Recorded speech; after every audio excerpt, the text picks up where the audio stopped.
A small habit you do within minutes of waking up can shut off belly fat burning instantly, even if you walk every single day for months. And most people never realize they're doing it. That's why this is so frustrating. You can be consistent, disciplined, doing everything right, and still see almost no change in your stomach. Because for belly fat specifically, fasted walking can actually outperform intense cardio for steady fat loss. But only if your body stays in the right fuel state from the start. And here's the part that changes everything. Most people unknowingly switch that state off before their walk even begins. Things like a latte on the way out, a quick bite of toast, even a healthy fruit snack, or just a small drink with calories. It all feels harmless, like something too small to matter. But inside your body, it completely changes what fuel gets used. And the worst part is, you don't feel it happen. There's no warning, no signal. You still go for your walk. You still feel active. You still think you're doing the right thing. But internally, the system has already shifted, and that's the problem. Here's the one thing you need to understand before anything else makes sense. Fat loss is not about how much you move. It's about what your body is allowed to burn, and that permission system is controlled by your fuel state. If your body detects incoming energy, it uses that first. If it doesn't, it turns to stored fat. Simple system. But most people accidentally break it every single morning without realizing it. And once you see this clearly, it becomes impossible to ignore. Your body doesn't randomly choose fat for fuel. It follows a strict priority order. And insulin is the switch that controls it. When insulin rises, even slightly, your body immediately shifts into a different mode, a use incoming fuel first mode. Not stored fat, not long-term energy, only what you just consumed. So if you eat before your walk, you've already decided what fuel gets used. Even if your goal is fat loss, even if your routine is perfect, even if your intention is strong. And this is where most people misunderstand everything. They think consistency is the issue, where discipline, or effort, it's not. So every morning walk after eating is not a fat-burning walk. It's a food-burning walk. Same shoes, same route, same time, but completely different metabolic outcome happening inside the body. Now compare two people. Both walk for 30 minutes. Same route, same pace, same discipline. Nothing visually different. One drinks coffee with milk and grabs something quick before leaving. The other walks fasted. From the outside, they look identical. Even from a fitness perspective, both look like they're doing the same healthy habit, but inside the body, they are doing completely different things. One is burning recently consumed energy from food. The other is forced to tap into stored fat reserves, not because one is working harder, not because one is more disciplined, but because their fuel availability is different at the exact moment they start moving. And this is the detail most people miss completely. In one day, the difference feels small, almost irrelevant, but the body doesn't respond to one day. It responds to repetition. So when this pattern repeats daily over weeks, it slowly becomes the gap between visible fat loss and almost no visible change at all. That's the part that confuses people the most. They feel like they're doing everything correctly. They're walking consistently, they're staying active, they're making effort, but the outcome doesn't match the input. And that mismatch is exactly where frustration builds. I've seen this happen more than once. People walking every morning for months, same shoes, same route, same discipline, same routine, and nothing changes in their midsection. Their face might change slightly, their energy might improve, but the stubborn belly area stays almost the same. Then something small changes. They stop eating before the walk, they stay fully fasted, and suddenly, within a few weeks, their body starts responding differently. Not because they increased effort, not because they added more exercise, but because they stopped blocking the system that was already there.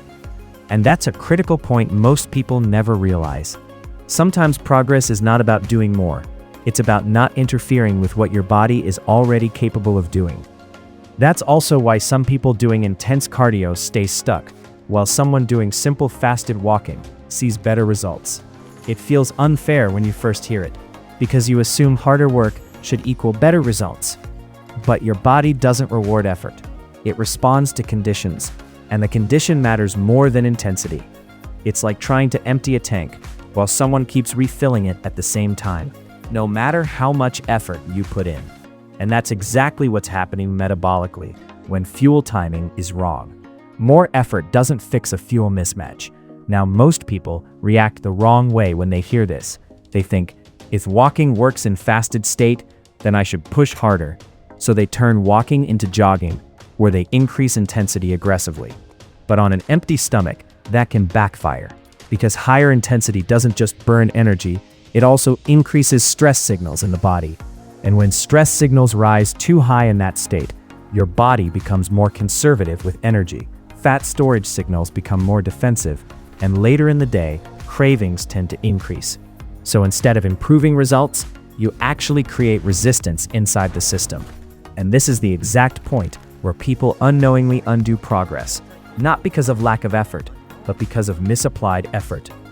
Now, here's something most people never realize about walking itself. Fat burning doesn't start immediately the moment you begin moving. Your body transitions into it gradually. In the first few minutes, your system is still using leftover energy from overnight. It hasn't fully committed yet. It's still deciding what fuel to prioritize. Only after sustained movement does the system fully shift. And for most people, that shift happens somewhere around the 15-minute mark. Before that point, you're barely tapping into stored fat in any meaningful way.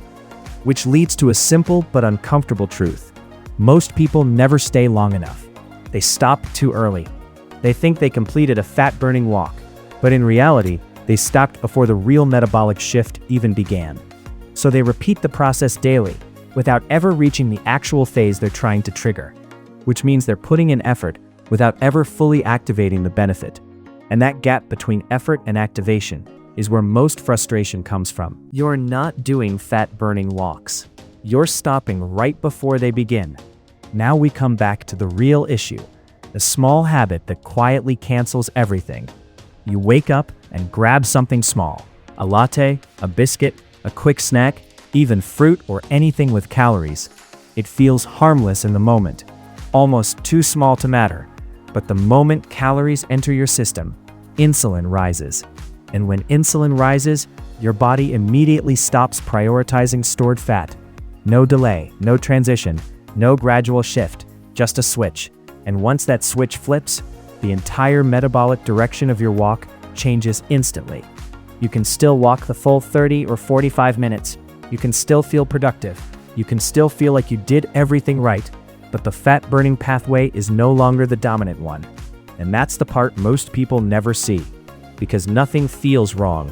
But internally, everything has changed. And that's why results don't show up the way they expect. Now, to be clear, if you have blood sugar conditions or take insulin-related medication, this kind of fasted routine should be approached carefully and discussed with a professional. But for most healthy individuals, the principle is simple. So here's the full system.